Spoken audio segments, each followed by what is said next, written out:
திருநாவுக்கரசர் தேவாரம் பண் இந்தளம், ராகம் மாயமாளவ கவலை, தாளம் பன்முறைக்கு ஆதிதாளம். இந்த பதிகம் இடம்பெற்ற சூழல் என்பதை ஒரு நிமிஷம் சொல்றேன். திருநாவுக்கரசரை தன்னுடைய குருநாதராகவும் வழிபடு தெய்வமாகவும், கடவுள் வேற தெய்வம் வேற, வழிபடு தெய்வமாகவும் கருதி தொண்டு செய்தவர் திங்களூர் அப்பூதி அடிகளார் என்னும் ஒரு நாயனார். தெரிந்தவங்க அமைதியாக கேட்டுக்கோங்க, தெரியாதவங்களுக்காக தான் இந்த வரலாறு. அப்பூதி அடிகளார் திங்களூர்ல, திருவையாறை அடுத்துள்ள திங்களூரில் திருநாவுக்கரசரை காணாமலே, எப்படி பிசுராந்தையார் கோப்பரஞ்சோட நட்பு போல திருநாவுக்கரசர் அப்பூதி அடிகளார் பக்தி, குரு பக்தி பார்க்கவே இல்லை. அவரை பற்றி கேள்விப்பட்டு அந்த காலத்தில் செல்ஃபி எடுத்து திருநாவுக்கரசர் அவரை அனுப்ப சொல்ல முடியாது. நீங்கள் எப்படி இருக்கீங்கன்னு நான் பார்க்கணும், ஒரு செல்ஃபி எடுத்து அனுப்புங்க அப்படின்னு சொல்லக்கூடிய சூழல் கிடையாது. ஆனால் திருநாவுக்கரசரை பற்றிய கல்லோடு கட்டி கடலில் இருந்த பொழுதும் நமசிவாய மந்திரத்தால் மிதந்து கரையேறியவர், சுண்ணாம்பு காலவாயில் வைத்து எரித்த பொழுதும் முழுமையாக புது பொலிவுடன் திரும்பி வந்தவர்கள் பல வரலாறுகளை அப்படியே காற்று வாக்கில் அடியார்கள் சொல்ல கேட்டு அவர் மேல் பக்தி கொண்டு அவர் பெயரால் தான தர்மங்கள் செய்து வருகிறார். யாரு? திங்களூர் அப்பூதி அடிகள். எப்பொழுதுமே ஊர் பெயரோட நாயன்மார்களை ஞாபகம் வச்சுக்கணும். அப்படி தன்னுடைய வீட்டுக்கு திருநாவுக்கரசர் இல்லம், ஒரு நூலகத்துக்கு திருநாவுக்கரசர் நூலகம், படிப்பகத்துக்கு திருநாவுக்கரசர் படிப்பகம், திருநாவுக்கரசர் தண்ணீர் பந்தல், இப்படி பல்வேறு விதமாக திருநாவுக்கரசருடைய பெயரில் பல்வேறு நற்காரியங்கள் செய்து வருகிறார் அப்பூதி அடிகளார்.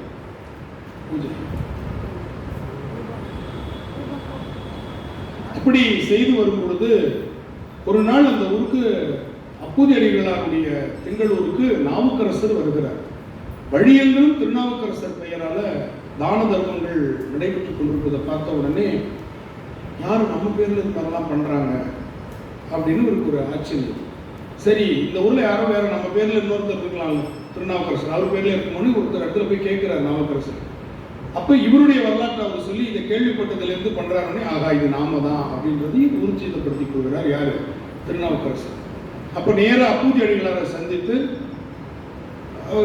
ஒவ்வொருத்தரும் அவங்கவுங்க பேர்ல தானே தான தர்மங்கள் சொல்லுவாங்க. டியூப்லைட் கோவிலுக்கு வாங்கி கொடுத்து அவங்க பேரை போட்டு அண்டு சன்ஸ் அப்படின்லாம் அவங்களுடைய பெயர்ல தானே பண்ணிப்பாங்க. நீங்க என்ன எவனோ ஒருத்தன் பேர்ல பண்ணிட்டீங்கன்னு கொடுப்பாயிட்டார். யாரு? அப்பூதி அடிகள். திருநாவுக்கரசரை பார்த்தா நீங்க எவனோ ஒருத்தன்னு சொன்னீங்க அப்படின்னு சொல்லி கோவப்படுறாரு. உடனே அவர் சொல்றார், மன்னிச்சிருங்க, இந்த திருநாவுக்கரசரை நான் தான் அப்படின்னு. எப்படி இருக்கும் அவர் சூழல்? குடும்பத்தோடு நெஞ்சானகடைய காலில் விழுந்து விட்டு கண்ணீரால காலை பாத அபிஷேகம் பண்றார்.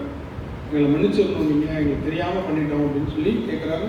நாவுக்கரசர் அதெல்லாம் தாண்டிய நிலையில் இருக்கிறார். சமணர்கள்ட்டையே ஏச்சு பேச்சு வாங்கி இருக்கிறவர். ஒரு சைவர் திட்டினா போச்சு போக போறாரு. அதனால அவர் பரவாயில்ல, உங்கள் அன்பை நான் மதிக்கிறேன்னு சொல்லிட்டு கிளம்பும்போது எங்கள் வீட்டில் ஒரு நாள் சாப்பிட்டு போகணும்னு சொல்லி, சரி நான் திருக்கோவிலுக்கு சென்று வழிபாடு செய்யாமல் உழவாரம் செய்யாமல் சாப்பிட்றது வழக்கம் இல்லை, நான் பக்கத்தில் இருக்க திருப்பழனம் கோவிலில் கொஞ்சம் உழவாரம் செஞ்சுட்டு நான் என்ன பண்ணுறேன், வழிபாடை முடிச்சுட்டு உச்சி காலத்துக்கு மதிய உணவுக்கு வந்துடுறேன் அப்படின்னு சொல்லிட்டு நாவுக்கரசர் போயிட்டு அங்கே இருக்கிற குளத்தில் குளிச்சுட்டு எல்லாம் பண்ணிட்டு இருக்காங்க. அப்போ அவங்க வீட்டில் பையனுக்கு மூத்த திருநாவுக்கரசர் பேர் வச்சுருக்காங்க. 2 பேர் குழந்தைங்க, மூத்த திருநாவுக்கரசு, இளைய திருநாவுக்கரசு. இப்போ மூத்த திருநாவுக்கரசு அவங்க அம்மா கூப்பிட்டு, நாவுக்கரசர் வந்திருக்காரு, அவருக்கு உணவு படைக்கணும், இலை பறிச்சுட்டு வா அப்படின்னு தோட்டத்துக்கு அனுப்புகிறாங்க. தோட்டத்தில் இலையை பறிக்கும்போது ஒரு பாம்பு அந்த பையனை கடிச்சிருச்சு.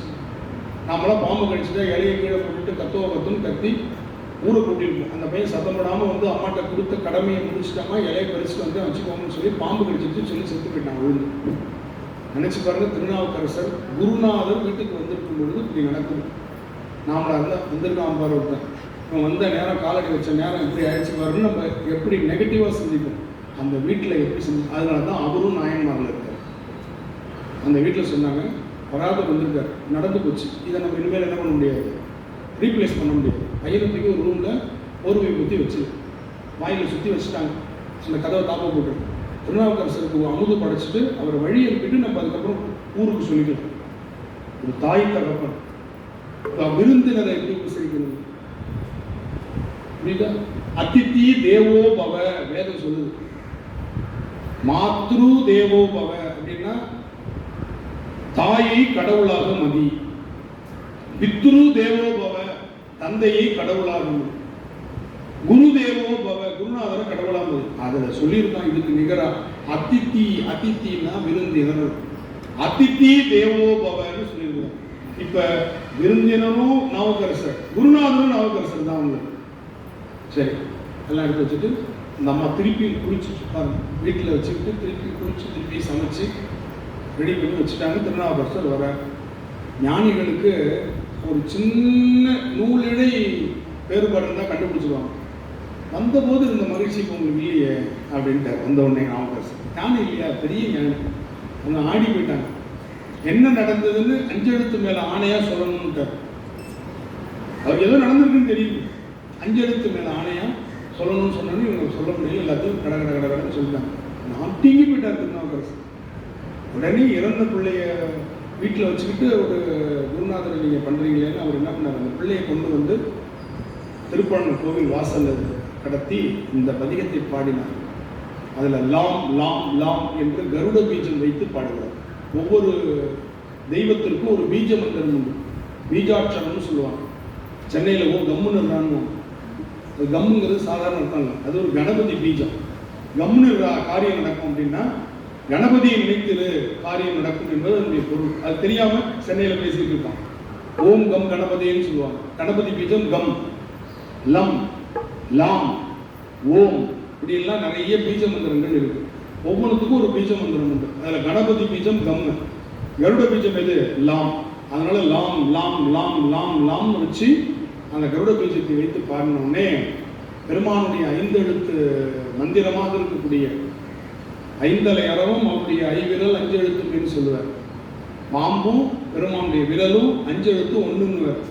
அவருடைய அங்கையில் ஐவிரல் 5 எழுத்துமே. அப்புறம் பெருமானுடைய படம் எடுத்து ஆடக்கூடிய ஐந்தலை நாகம் 5 எழுத்துங்குவார்.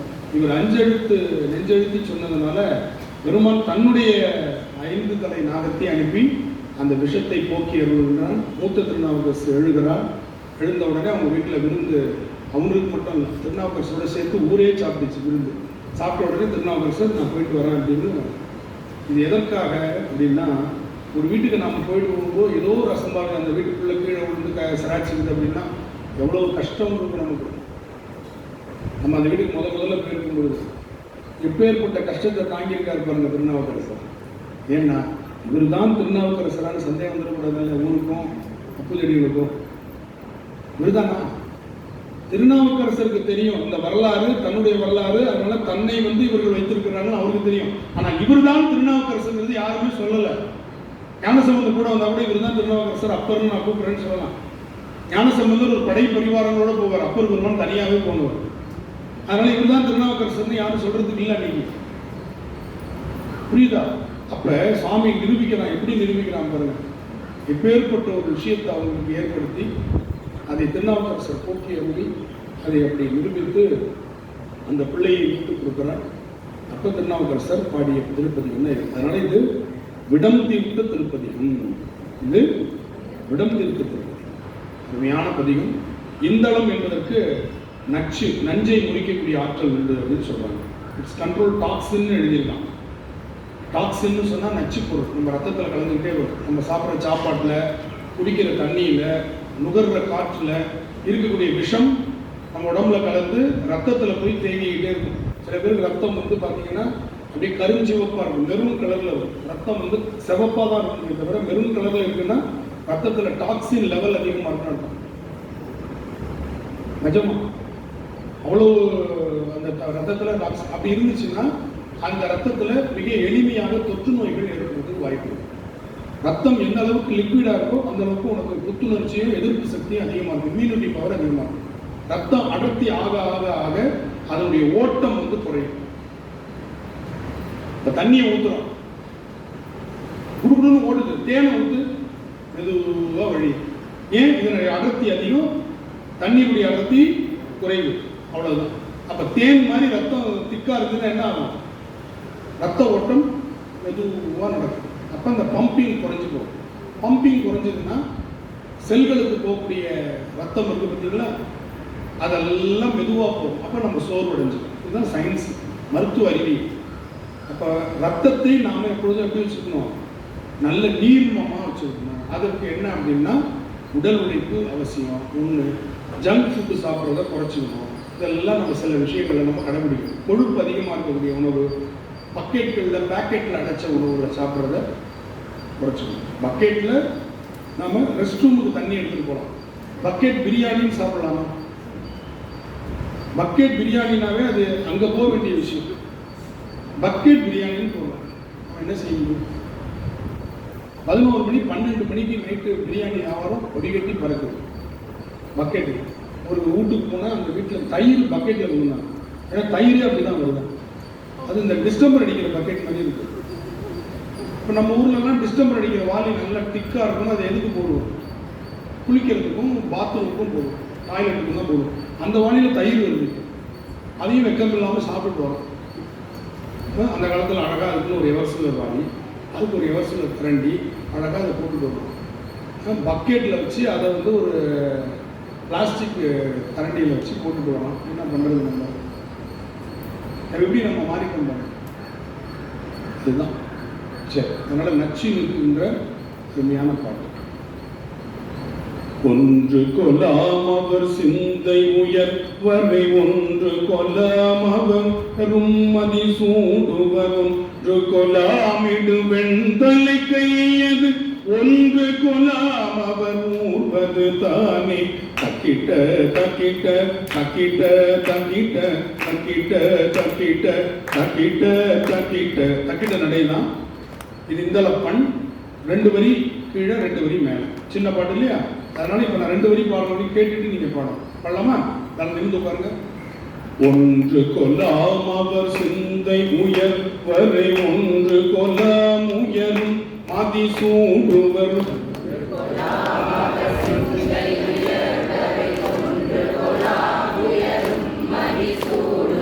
ஒன்று கொலாமிடு வெண் தலை கையது, ஒன்று கொலாம் அவர் ஊர்வது தானே.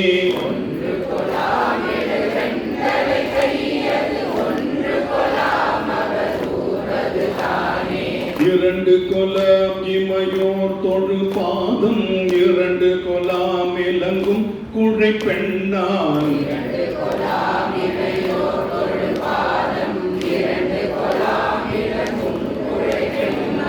இரண்டு கொலாம் உருவம் சிறு மான்மழு, இரண்டு கொலாம் அவர் எய்தினதாமே.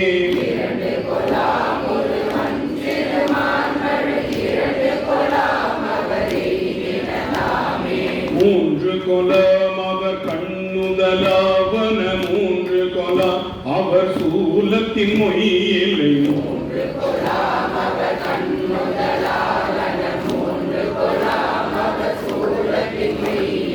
மூன்று கொலாம் கணை கையது வில்ல, மூன்று கொலாம் புறம் எய்தனதாமே.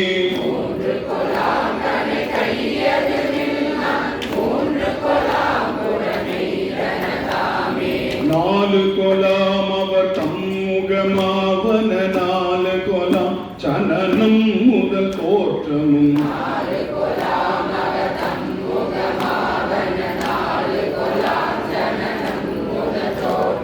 நாலு கொலாம் அவர் மூடியின் பாதங்கள், நாலு கொலாம் வரை பாடின தாமே.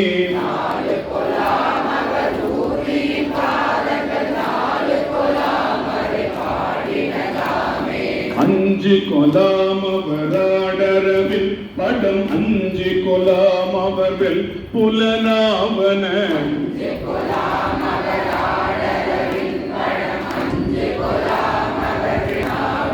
அஞ்சு கொலாம் அவர் காயப்பட்டான் கண், அஞ்சு கொலாம் அவர் ஆடின தாமே.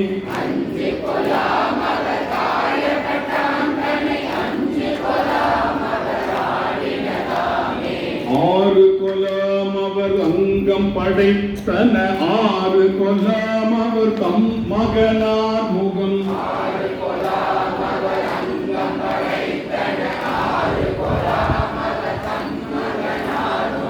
ஆறு கொலாம் அவர் தார்மிசை வண்டிகள், ஆறு கொலாம் சுவையாக்கினதாமே.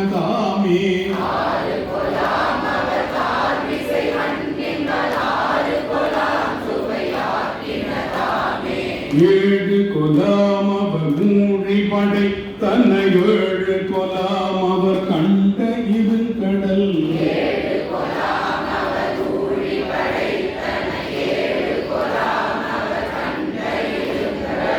ஏழு கொலாம் அவர் ஆளும் உலகங்கள் ஏழு கொலாம் இசையாக்கினதாமே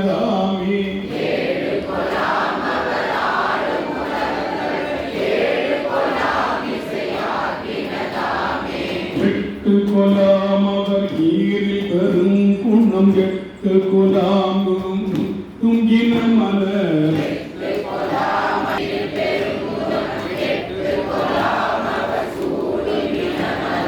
எட்டு கொலாம் அவர் தோழினை யாவனை எட்டு கொலாம் திசையாக்கினதாமே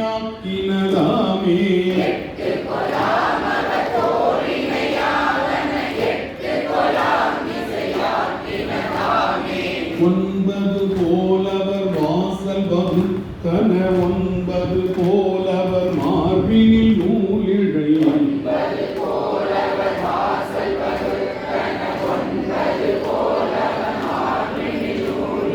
ஒன்பது போலவர் போல குழச்சடை ஒன்பது போலவர் பாரிடம் தானே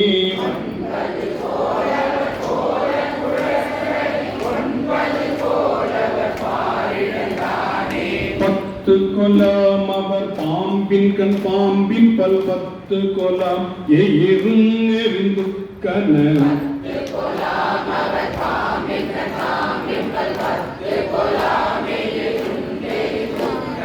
பத்து கொலாம் அவர் காயப்பட்டான் கண் தலை பத்து கொலாம் அடியார் செய்தானே